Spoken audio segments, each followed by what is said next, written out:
Education या शिक्षा के ऊपर बात करते हैं। बहुत बड़ा इशू है। मेरे पर्सनल व्यूज़ की बात करूँगा और पहले से ज़्यादा बहुत चेंजेस हैं इसमें। बहुत कन्फ्यूजन है, बहुत चॉइसेस हैं, बहुत कंपटीशन है और बहुत पैसा है और बहुत खर्चा भी है। तो बहुत बदलाव है। हायर एजुकेशन की बात करें तो अलग अलग बोर्ड्स होते हैं। हर राज्य का एक बोर्ड होता है, बोर्ड एग्ज़ाम्स हैं। फिर राज्य के बोर्ड के अलावा आईबी और सीबीएसई और आईसीएसई टाइप के बोर्ड हैं, किस बोर्ड में एडमिशन लेना। फिर बोर्ड एग्ज़ाम और एंट्रेंस एग्ज़ाम जो नेशनल लेवल पे होती है वो अलग होती है, उसको बोर्ड एग्ज़ाम से ख़ास लेना देना होता नहीं है। फिर अभी डमी स्कूल्स चालू हुए हैं जिसमें आपको खाली एडमिशन लेना है, अटेंड ही नहीं करना है, क्योंकि और आप बाकी टाइम कोचिंग क्लास और ट्यूशन क्लास में स्पेंड करते हो एंट्रेंस टेस्ट के लिए। और एजुकेशन अगेन राज्य का विषय है, केंद्र का विषय नहीं है बंधारण संविधान के हिसाब से, तो उसके अलग चक्कर हैं।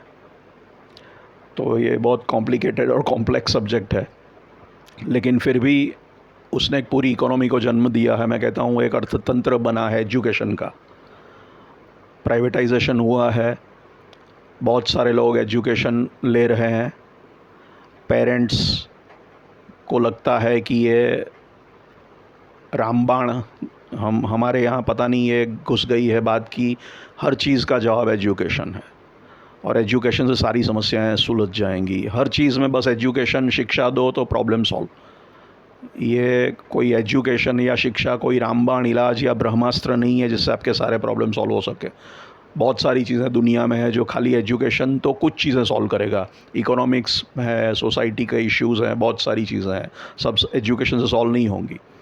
लेकिन इंडियन लोगों को बहुत भरोसा बैठ गया है एजुकेशन में। एक अच्छी भी बात है कि आदर है शिक्षा के प्रति, लेकिन इसके लिए उसको रामबाण समझ के फिर हर कोई खर्चा कर रहा है उसके पीछे।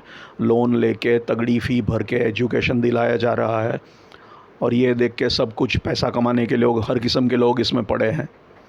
हर कोई एजुकेशन तो ले रहा है, लेकिन फिर काम क्या है, फ़ायदा क्या है, वो पूरी मैटर अलग है। पैसा भी बन रहा है और कई बार तो ऐसा होता है कि एक लड़का इंजीनियर बन के सीधा इंजीनियरिंग कॉलेज में ही टीचर बन जाता है और एमबीए बन के एमबीए कॉलेज में टीचर बन जाता है। कोई प्रैक्टिकल एक्सपीरियंस लेता ही नहीं, क्योंकि नौकरियां प्रैक्टिकल फील्ड की नौकरियां हैं नहीं। लेकिन टीचिंग फील्ड में नौकरी जल्दी मिलती है, कभी अच्छी मिलती है, कभी कम सैलरी की मिलती है। कहीं कहीं पे उसका एक्सप्लॉयटेशन होता है कम सैलरी पे, और किस्मत हुई तो बहुत सारे लोग पीएचडी भी कर रहे हैं, लेकिन क्वालिटी क्या है वो सब मैटर है। तो एजुकेशन आप पढ़ के दूसरों को पढ़ा रहे हो और आप रियल लाइफ में एक्सपीरियंस ही नहीं ले रहे हो, तो ये एक पूरा सर्कुलर इकोनॉमी बन गई है एजुकेशन की। तो ये एक फ़नी सा चीज़ हुआ है इसमें। और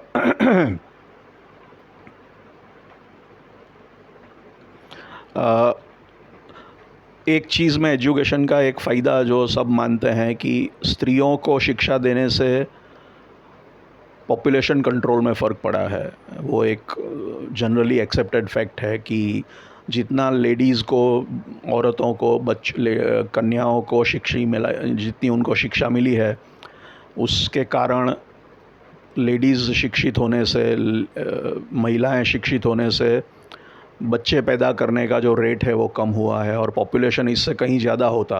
लेकिन एजुकेशन की और ख़ास करके फ़ीमेल लेडीज़ के, महिलाओं के एजुकेशन की वजह से ये कम हुआ है। तो ये एक उसका पॉजिटिव साइड इफ़ेक्ट हम मान सकते हैं। लेकिन पहले हम मानते थे कि जैसे मैं कहता हूँ रामबाण इलाज है, तो ऐसा नहीं है। और हम एजुकेशन की दो तरह से बात करते हैं। एक तो कैरियर या कारकिर्दी क्या बनेगी, उसके बाद क्या काम करोगे, काम धंधे के लिए क्या फ़ायदा, प्रैक्टिकल लाइफ में उसका काम नौकरी वगैरह के साथ। और दूसरा एक अच्छे नागरिक बनाने के लिए मॉरल्स देना, overall rounded of well rounded individual बनाना, दुनिया का एक अच्छा नागरिक बनाना। तो ब्रॉडन आपका आउटलुक, आपका क्षितिज थोड़ी वाइड हो, उस टाइप का भी एजुकेशन में होना चाहिए। लेकिन दोनों पर्पज़ में देखें, और पहले हम कहते थे कि हमारे पॉलिटिशियन पढ़े लिखे नहीं हैं, अभी हमारे पास पढ़े लिखे पॉलिटिशियंस भी हैं और पढ़े लिखे क्रिमिनल्स भी हैं। तो क्या वो सुधर गए एजुकेशन से? तो एजुकेशन ने पॉलिटिशियन ख़राब थे उनको पढ़ाया करके अच्छे पॉलिटिशियन बना दिया, और क्रिमिनल पढ़ा तो वो मॉरली सुधर के क्रिमिनल चीज़ें उसने छोड़ दी। ऐसा नहीं हुआ है। अभी पॉलिटिशियन भी पढ़े लिखे मिलते हैं आपको पहले की कंपैरिजन में ज़्यादा, और क्रिमिनल्स भी पढ़े लिखे होते हैं।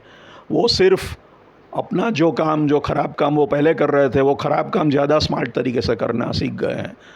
उनके अंदर, उनके चरित्र के अंदर बदलाव आया है ऐसा तो नहीं है। तो एजुकेशन ने उनको अपना बुरा काम करने में स्मार्टनेस दी है, उनको उनका मॉरल ट्रांसफॉर्मेशन तो किया नहीं है। तो ये भी एक तकलीफ़ है। तो इससे कोई इतना बड़ा फ़ायदा हुआ ऐसा नहीं कह सकते। दूसरा, ऐसे कई लोग हैं जो पढ़े हैं लेकिन वो नैरो चीज़ में अच्छे हुए हैं। जैसे कोई इंजीनियर बना तो उसको इंजीनियरिंग आती है थोड़ी बहुत, लेकिन इंजीनियरिंग और साइंस पढ़ने के बाद उसका साइंटिफिक टेम्परामेंट या साइंटिफिक आउटलुक ज़िंदगी के प्रति नहीं आया। अभी भी वो अंधश्रद्धा और अंधविश्वास में मानता हो। ये कई बार मैंने देखा है। कई लोग जो साइंस और इंजीनियरिंग पढ़े हैं वो शायद साइंस और इंजीनियरिंग के अपने चोज़न फील्ड में अच्छी नौकरी, काम धंधा कर रहे हों, लेकिन उनका साइंटिफिक टेम्पर डेवलप हुआ है ऐसा नहीं कह सकते। तो ये भी एक प्रॉब्लम है जिसका सॉल्यूशन नहीं आया। दूसरा हुआ है कि अभी सबको हायर एजुकेशन में जाना है, सबको ज़्यादा पढ़ना है, और सबको एक फ़िक्स किस्म का काम करना है कि एसी ऑफिस में बैठ के हो सके तो कंप्यूटर पे या फ़ोन पे या ऐसे काम करना। तो किसी को प्लम्बर या इलेक्ट्रिशियन या कारपेंटर नहीं बनना, जबकि डिमांड शायद उसकी ज़्यादा है, सोसाइटी को ज़रूरत ज़्यादा उसकी है, शायद उसमें ज़्यादा पैसा है, कमाई है, वो सब वोकेशनल चीज़ें, वो टाइप की चीज़ें ज़रूरी है। लेकिन ये कौन करेगा? ये तो कोई करेगा नहीं। और जितना आप हायर एजुकेशन में जाते हो उतना ये सब चीज़ें आपको करना अच्छा नहीं लगता, वो डिग्निटी के ख़िलाफ़ लगता है। तो एक्चुअली इकोनॉमिकली भी वो अच्छा रहता। अगर आप ज़्यादा नहीं पढ़ के इतना ही पढ़ते तो आप खुश रहते, ज़्यादा कमाते और सुखी होते। ये फालतू डिग्री लेके कोई फ़ायदा हुआ कि नहीं हुआ वो एक प्रश्न है, लेकिन ये एक सिस्टम अभी बन गया है। ये एक तकलीफ़ हुई है।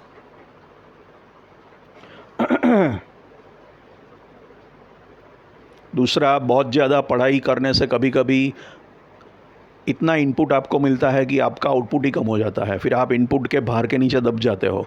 फिर आपका खुद का आउटपुट, आपकी खुद की क्रिएटिविटी, मौलिकता, इंडिपेंडेंट थिंकिंग, वो सब दब जाता है। तो आप बहुत पढ़े लिखे हो लेकिन आपका योगदान फिर कम हो जाता है, बिकॉज़ आप उसके दबाव के नीचे दब गए हो। तो इतना आपको लोड दिया गया है कि आप आउटपुट नहीं देते उतना, आप उतना योगदान नहीं देते। आपका प्रोडक्शन, आपका प्रोडक्टिविटी, आपकी उत्पादकता, आपकी क्रिएटिविटी, आपकी मौलिकता, ओरिजिनलिटी शायद कम हो जाती है बहुत ज़्यादा माल दिमाग में ठूसने से, घुसाने से।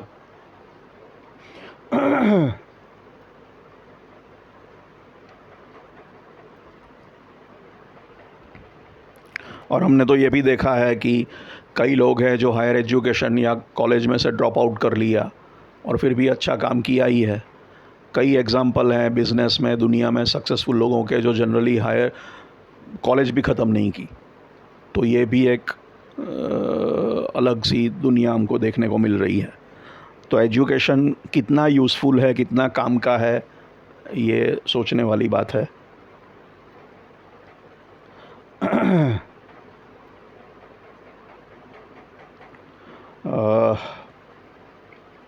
हुआ ये है कि हमने एक सिस्टम बना दिया पता नहीं कैसे, और ये किसने डिसाइड किया कि इतने सालों का स्कूलिंग, इतने सालों का कॉलेज, इतने सालों का पोस्ट ग्रेजुएशन, डॉक्टरेट होना चाहिए।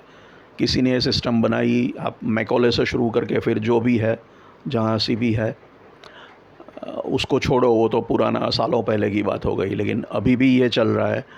और ऐसा नहीं है कि एकेडमिक्स वाले ने इंडस्ट्री के साथ बैठ के डिसाइड किया कि ये कोर्स बनाओ, वो कोर्स बनाओ।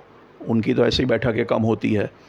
तो किसी ने डिसाइड किया कि चलो 12 साल का स्कूलिंग, फिर 4 साल का इंजीनियरिंग या 5.5 साल का MBBS, ये एक बनाया गया। तो सालों साल हमने यंग लोगों को क्लास में बंद कर दिया। और ऐसी उम्र में जब वो सबसे फिज़िकली एक्टिव होते हैं, सबसे रेस्टलेस होते हैं, और हमने ये यंग लोगों को बच्चा है जो खेलने कूदने की उम्र है उसको उठा के फिर नर्सरी के जी प्री स्कूल में घुसा दिया। उसके बाद यंग आदमी हार्मोन पूरे पीक पे हैं, लड़ाई कर सकता है, फिज़िकली फिट है, खेल सकता है, कूद सकता है, उन सबको हमने सालों सालों सालों तक नॉन स्टॉप घंटों घंटों तक क्लास की चार दीवारों के बीच में बंद कर दिया और पैसिव बना दिया, जहाँ उनको बैठना है और हमारा एजुकेशन झेलना है। अब ये कितना नेचुरल है, कितना स्टूपिड है, मुझे समझ में नहीं आता। ये एक सिस्टम बनाई गई कि सालों तक इतना टीचिंग करना ही पड़ेगा। ये सही में इतना सब कुछ सिखाने की ज़रूरत है? ये काम का है सब कुछ या नहीं है, वो ज़्यादा नहीं सोचा गया। सालों साल तक इनपुट डालते रहे, इतना इनपुट डाला कि उसको और कुछ करने का टाइम ही नहीं है। और अभी तो फॉर्मल एजुकेशन के बाहर फिर पूरी पैरेलल सिस्टम है जिसमें ट्यूशन क्लास और कोचिंग सेंटर है, तो टाइम तो वैसे भी कम हो गया पहले से भी। तो अपने हिसाब से वो सोच सके, अपने हिसाब से कोई सब्जेक्ट को एक्सप्लोर कर सके, सीख सके, उसकी जिज्ञासा डेवलप हो, उसको इंटरेस्ट आए, वो टाइम ही नहीं बचा।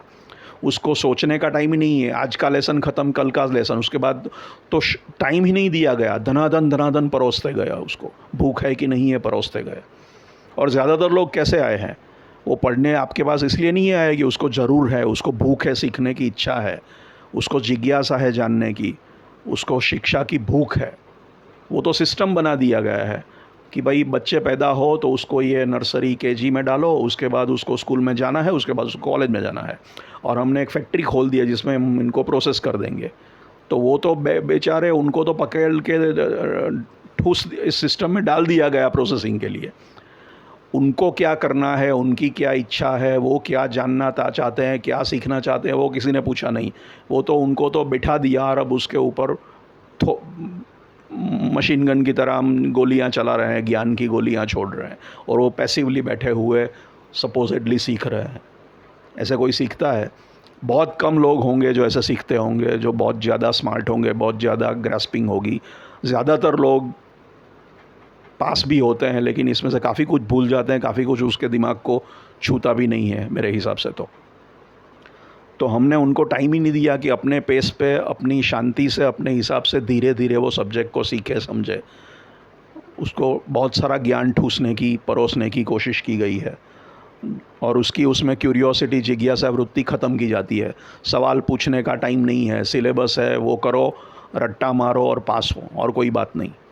रट्टा मारने के ऊपर ज़्यादा ज़ोर है और थियरी पे बहुत ज़्यादा ज़ोर है, प्रैक्टिस या एक्सपेरिमेंट से ज़्यादा। इवन स्पोर्ट्स में हमने देखा है कि हमको स्पोर्ट्स में भी थियरी, म्यूज़िक सीखते हैं तो उसमें भी थियरी आती है। पंडितों के नाम लिखो, ये गुरुजी थे, वो कौन से घराने के थे, कौन से साल में जिए, कब मरे, कौन सा राग लिखा, ये सब। राग सिखाना, पढ़ाना, राग बजाने की तो बात ही नहीं है, इंस्ट्रूमेंट बजाने की बात नहीं है। फील्ड पे जाके फ़ुटबॉल खेलने के बजाय फ़ुटबॉल के मैदान की लंबाई चौड़ाई के बारे में बात कर, रट्टा मारो। तो ये बेवकूफ़ी हम अभी भी कर रहे हैं। इवन इंजीनियरिंग जैसे फील्ड्स में भी थियोरेटिकल बहुत ज़्यादा है, प्रैक्टिकल इनपुट्स मेरे हिसाब से अभी भी बहुत कम है। तो ये एक तकलीफ़ वाली सिस्टम है। और पहले के ज़माने में अगर आप नेचर से कंपेयर करो प्राणियों से, वो कैसे सीखते हैं। प्राणी को भी जीना है, सीखना है, उसको भी सर्वाइव करना है, खाना खाना है, शिकार करना है, अपने लिए मादा ढूंढनी है, नर ढूंढना है। एक शेरनी अपने बच्चे को कैसे सिखाती है, अपने कब को देखोगे तो बच्चे पैदा होते ही बहुत जल्दी उसको सीखना पड़ता है, ऑब्ज़र्व करके सीखता है माँ को, फिर थोड़ा बहुत माँ उसको थोड़ा थोड़ा सिखाती है, और फिर बहुत जल्दी उसको सेल्फ़ रिलायंट होना पड़ता है कि खुद शिकार करके करना पड़ता है। तो बार बार वो फेल होता है, फिर वो प्रैक्टिस करके सीखता है, और उसको सीखना पड़ता है कि उसको ज़रूरत है, उसको भूख लगी है तो उसको शिकार करना ही पड़ेगा, और उसके अंदर हार्मोन है, लिबिडो है, तो उसको मेट चाहिए, वो नेचुरल इंस्टिंक्ट है। और ये नेचर इस तरह सिखा रहा है, प्राणी इस तरह सीख रहे हैं, और हमने जो हमारी आर्टिफिशियल सिस्टम बनाई, क्या वो नेचुरल सिस्टम से बेटर है? वो एक सवाल है, दोनों को कंपेयर करके सोचना चाहिए। ये सालों साल का पैसिव इनपुट ड्रिवन जो नॉलेज हम दे रहे हैं लोगों को, और इवन दूसरी हमारी सिस्टम से, पहले की सिस्टम से कंपैरिजन करो। पहले गुरु शिष्य परंपरा थी, या अभी भी क्लासिकल म्यूज़िक सीखने में जो टीचिंग की मेथड यूज़ होती है, या पहले अप्रेंटिस और मास्टर क्राफ्ट्समैन की सिस्टम थी कि भाई आपको कारपेंट्री सीखनी है तो किसी कारपेंटर के साथ आप काम करोगे, वो 3-4 साल तक उसके साथ रहोगे। ये शायद वेस्टर्न वर्ल्ड में ये क्राफ्ट्समैन और अप्रेंटिस की प्रथा थी। अपने यहाँ गुरु शिष्य प्रथा थी कि भाई धनुर्विद्या सीखनी है, हथियार चलाना सीखना है तो हथियार के गुरु के आश्रम में जाके रहना पड़ेगा, 3-4 साल तक रहना पड़ेगा, उसके साथ day in day out spend करना पड़ेगा, एक ही सब्जेक्ट पे वो फोकस करेगा और तब आप एक अच्छे आप धनुष चलाना सीखोगे। क्लासिकल संगीत में गुरु के यहाँ, उस्ताद के यहाँ रहना पड़ता है, उसके घर में 3-3 4-4 साल लग जाते हैं, उसके साथ डेली टाइम स्पेंड करना पड़ता है, तब जाके धीरे धीरे आप उसमें महारत हासिल करते हो। और यहाँ हम क्या करते हैं, हम मान लो सब्जेक्ट है लेकिन साल के साल सब्जेक्ट आगे बढ़ता है और टीचर बदल जाता है, गुरु बदलता रहता है। पहले स्टैंडर्ड में अगर आपको कोई सब्जेक्ट सिखाना चालू किया, साइंस मान लो या सोशल स्टडीज़, अब उसके ऊपले स्टैंडर्ड में गए तो वही सब्जेक्ट की आगे की बातें आएंगी लेकिन टीचर जनरली बदल जाएगा। तो ये फ्रीक्वेंट चेंजेस में वो कंटिन्यूटी नहीं रहती। जो वो गुरु शिष्य में थी, वो एक सब्जेक्ट पे फोकस करता था, एक मास्टर था और उसके साथ करके वो एक्चुअली वो कोई यूज़फुल ट्रेड या क्राफ्ट या स्किल सीखता था। इसमें तो वो गुंजाइश ही नहीं रही। तो इसके साथ भी कंपेयर करके कुछ सोचने की ज़रूरत है, मुझे ऐसा लगता है।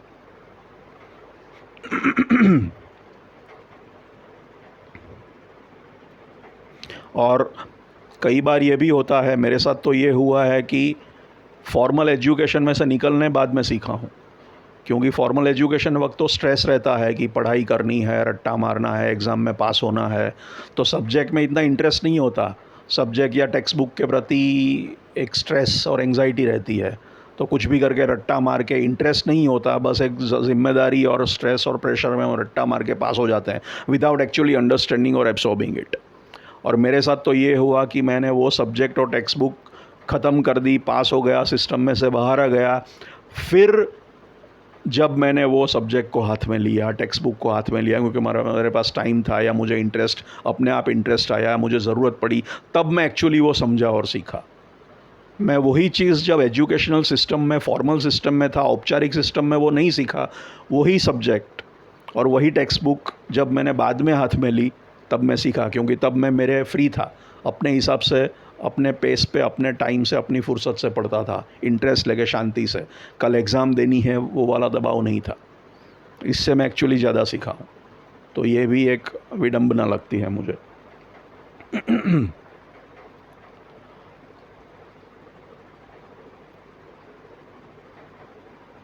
और सबसे बड़ी ज़रूरत है कि अच्छा करिकुलम, अच्छा सिलेबस चाहिए और बढ़िया टीचर्स चाहिए, उससे बहुत फ़र्क पड़ता है। अच्छे टीचर्स मैंने देखे हैं जिनको रियली टीचिंग में इंटरेस्ट है, जो पैशनेट हैं, जो अपने आप को अपडेट करते रहते हैं चाहे सिलेबस पूरा ना हो, और वो आपको इंस्पायर कर सकते हैं। ऐसे आपको भी मिले होंगे, उनसे फ़र्क पड़ता है। अभी तो बहुत सारे लोग टीचिंग में हैं, किसी को अच्छा पैसा मिल रहा है, किसी को नहीं मिल रहा है, लेकिन सब इक्वली गुड टीचर्स नहीं हैं। पहले वाले टीचर्स शायद कमाते कम थे, फिर भी पैशन था। अब सब नोबल प्रोफेशन तो बोल रहे हैं, उम्दा काम कर रहे हैं, लेकिन बोलने के लिए बोल रहे हैं।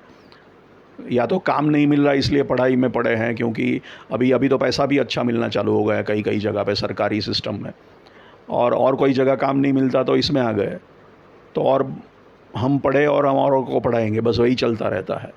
लेकिन सब इसमें जो पढ़े हैं वो कमिटेड, डेडिकेटेड, लेकिन सब जो इसमें पढ़े हैं, क्योंकि इसमें नौकरियां मिलती है अच्छी बुरी जैसी भी, बाकी में नहीं मिलती, तो सारे जो टीचर बने हैं वो कमिटेड, डेडिकेटेड हो, इंटरेस्टेड हो, स्मार्ट हो, ऐसा ज़रूरी नहीं है। अपने आप को अपडेट करे ज़रूरी नहीं है। पहले के लोग कुछ ऐसे थे जो कमिटेड थे, जो पैसा कम मिलता था फिर भी जेन्युइनली डिवोटेड थे, समर्पित थे। तो वो होना बहुत ज़रूरी है।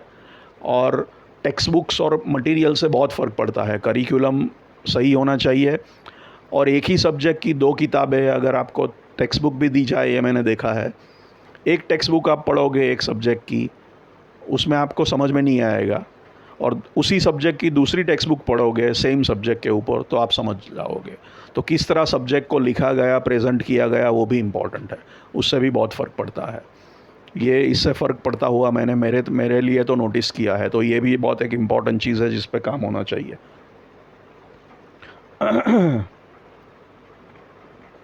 दूसरा, हम कई बार ये अलाइनमेंट नहीं करते कि भाई स्टूडेंट को इंटरेस्ट किस में है और उसकी एप्टीट्यूड किस में है, और वो हम उसको सिखाएं। कई बार तीनों चीज़ें अलाइन होनी चाहिए, कभी कभी दो भी अलाइन नहीं होती। कभी कभी ऐसा होता है कि इस चीज़ में मैं अच्छा हूँ लेकिन उसमें मुझे इंटरेस्ट नहीं है, और जिसमें मुझे इंटरेस्ट है वो अनफॉर्चुनेटली मुझे उतना आता नहीं है। ज़रूरी नहीं है कि जिसमें इंटरेस्ट है वो आए और जो आता हो उसमें इंटरेस्ट हो, वो दोनों भी मैच होने चाहिए। ये भी मैच हो ऐसा ज़रूरी नहीं है। और फिर जिसमें इंटरेस्ट है और जो आता हो उसमें एजुकेशन मिले तो काम का है, तो सोने पे सुहागा है। वरना ये इंटरेस्ट किसी और चीज़ में है, एक्सपर्टीज़ या थोड़ी बहुत आने वाली चीज़ किसी और चीज़ में है, और पढ़ा कुछ, सीख कुछ और रहे हो। वो क्यों कर रहे हो? क्योंकि गांव कर रहा है, क्योंकि पेरेंट्स ने बोला, क्योंकि बाकी सब कर रहे हैं, क्योंकि सिस्टम ऐसी बनी है, क्योंकि इसकी डिमांड आपको लगती है। अब वो भी सच की गलत, पहले डिमांड थी और अभी आप मानते हो कि डिमांड है, वो डिमांड ख़त्म हो गई, या एंटिसिपेशन में चल रहे हो कि ये डिमांड आएगी लेकिन वो 20 साल के बाद आई, अभी पढ़ के क्या फ़ायदा। तो ये बहुत सारा ऐसा भी चलता रहता है इस सेक्टर में, और बहुत सारे चेंजेस भी आते रहते हैं। तो ये नई एजुकेशन पॉलिसी भी अभी बनी है, मैंने बहुत ज़्यादा उसका स्टडी नहीं किया। क्या वो ये सारे इश्यूज़ को एड्रेस करती है? शायद कुछ को करती होंगी, सबको तो करें वो मुश्किल लगता है। और सवाल ये भी नहीं है कि कितना वो पॉलिसी में क्या है, सवाल फिर उस पॉलिसी को इम्प्लीमेंट करना है। अगर अच्छी बुरी जैसी भी पॉलिसी हो, अच्छे मुद्दे हो या बुरे मुद्दे हो, जैसा भी हो, उसका आउटकम तभी निकलेगा जब आप उसको इम्प्लीमेंट करोगे, खाली पॉलिसी नहीं।